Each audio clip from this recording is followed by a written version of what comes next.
আপনাদেরকে আমাদের স্টেজের সামনে আমাদের মাননীয় প্রধান অতিথি সহ সকল অতিথিদের সাথে ফটো সেশন প্রত্যেকটি। আপনারা সকলেই অবগত আছেন যে আমাদের গোয়াতে আমাদের মেয়েরা আজকে ফাইনাল তৃতীয় হ্যাট্রিক শিরোপা জয়ের লক্ষ্য নিয়ে আজকে মাঠে নামবে। আমরা সেই আমাদের গর্বিত নারী ক্রীড়াবিদ নারী ফুটবলারদের প্রতি আমাদের শুভকামনা রইল। আমরা যাতে তাদেরকে বেরের দেশে এয়ারপোর্ট থেকে যাতে রিসিভ করতে পারি সেই সুযোগটি যাতে আমাদের হয় সেই প্রত্যাশা আমরা করছি যে আমরা আমাদের সেই নারী ফুটবলাররা বাংলাদেশের নাম উজ্জ্বল করে ইন্ডিয়ার মাটিতে জয়লাভ করে ইনশাল্লাহ তৃতীয়বারের মতো শিরোপা নিয়ে ফিরবে এই প্রত্যাশা আমরা করছি। এর মধ্যে প্রথম নতুন করে স্পোর্টস আমাদের মাননীয় প্রধানমন্ত্রী 2রা মে শুরু করেছেন এবং এই নতুন করে স্পোর্টসের আমরা একটি বাৎসরিক ক্যালেন্ডার ইতিমধ্যে সিদ্ধান্ত নিয়েছি যে আগামী সেপ্টেম্বর আমরা জুলাইতে শেষ করার পরে জুলাইয়ের 1 তারিখ থেকে অগাস্ট এই 2 মাস আমরা রেজিস্ট্রেশনের জন্য ওপেন করে দিব সারা বাংলাদেশে। আমরা হয়তো এখন উপজেলা পর্যায় থেকে শুরু করেছি এই প্রথম, কিন্তু আমাদের যে সেপ্টেম্বরে যে নতুন করে স্পোর্টস দ্বিতীয় যে বছরের দ্বিতীয় বর্ষে যে আমরা শুরু করতে যাচ্ছি সেখানে আমরা ইউনিয়ন পর্যায় থেকে শুরু করব, কারণ প্রত্যেকটি ইউনিয়ন পর্যায়ে অনেক প্রতিভাবান খেলোয়াড় রয়েছে, তারা সুযোগের অপেক্ষায় রয়েছে, তারা খেলতে চায়, আমরা তাদেরকে সেই খেলার সুযোগটি করে দিতে চাই। এবং সেখানে আমাদের 8টি ইভেন্ট এখন হয়েছে, পাশাপাশি আরো 2টি ইভেন্ট যোগ হচ্ছে, আমাদের টেবিল টেনিস এবং ভলিবল, এই দুটিকে ইনক্লুডিং করে আমরা ইনশাআল্লাহ নতুন করে স্পোর্টস দ্বিতীয় সেটি সেপ্টেম্বর থেকে আনুষ্ঠানিকভাবে ইনশাআল্লাহ আশা করছি মাননীয় প্রধানমন্ত্রীর অনুমতিক্রমে আমরা ইনশাআল্লাহ উদ্বোধন করব এবং মাননীয় প্রধানমন্ত্রী উদ্বোধনের মাধ্যমে আমরা বিশ্বাস করি যে ইউনিয়ন পর্যায় থেকে যেই খেলোয়াড়রা বের হয়ে আসবে তারা আস্তে আস্তে করে জাতীয় পর্যায় পর্যন্ত যাবে ইনশাআল্লাহ। পাশাপাশি আমাদের এই খেলার মাধ্যমে আমরা একটি সুস্থ জাতি গড়ে তুলতে চাই।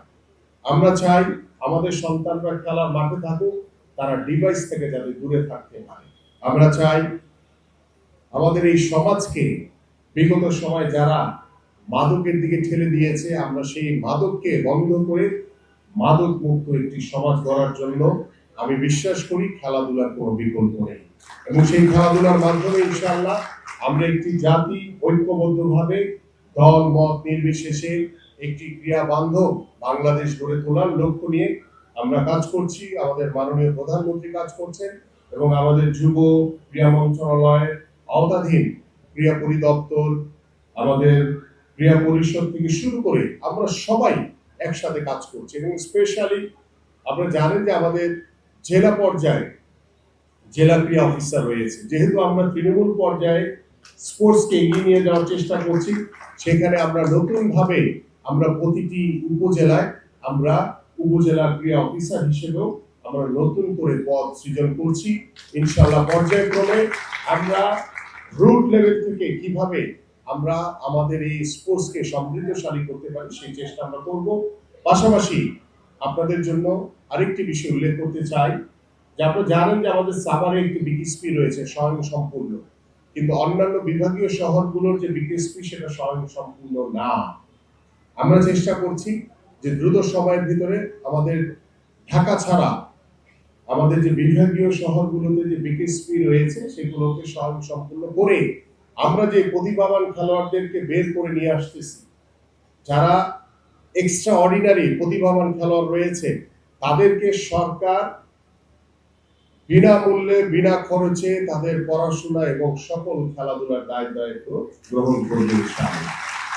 বাট এরকম এক সময় যে বারবার যে পরাগ ভাইদের কথা বলি যে আমার সাথে যারা দেখেছে আমার খুব কাছ থেকে, আমরা যখন খেলেছি তোমাদের মতো যেভাবে রৌদ্রে পুড়েছি তখন দেখা যেত যে এই হাতটুকু কালো হয়ে গেছে পুরাটা আর এটা পুরাটা কালো হয়ে যেত।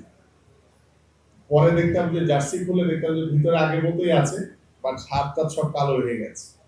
তো তোমাদের এই যে রৌদ্রে পড়তেছো এটা নিয়ে অরিড হওয়ার কোনো কারণ নাই, কারণ হ্যাঁ তোমাদের যে ডেডিকেশন, এই যে ত্যাগ, এটাই তোমাদের ইচ্ছা শক্তি, এটাই তোমাদেরকে কাঙ্ক্ষিত লক্ষ্যে পৌঁছে দেবে ইনশাআল্লাহ।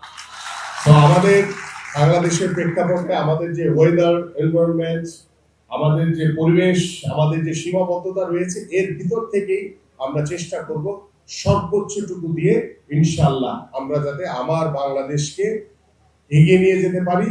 এবং আমাদের বাংলাদেশকে এগিয়ে নিয়ে যাওয়ার জন্য আমি মনে করি তোমাদের মতো যারা প্রতিভাবান খেলোয়াড় আজকে এখানে উপস্থিত হয়েছে, তোমাদের মধ্য থেকেই ভবিষ্যৎ বাংলাদেশের ফুটবলাররা বের হয়ে আসবে। এই প্রত্যাশা কামনা করে তোমাদেরকে আন্তরিকভাবে ধন্যবাদ এবং কৃতজ্ঞতা জানিয়ে আজকের মতো আমি বিদায় নিচ্ছি। সবাই ভালো থাকবা, সুস্থ থাকবা। আপনাদের সবাইকে আল্লাহ হাফেজ। বাংলাদেশ জিন্দাবাদ, সবার আগে বাংলাদেশ।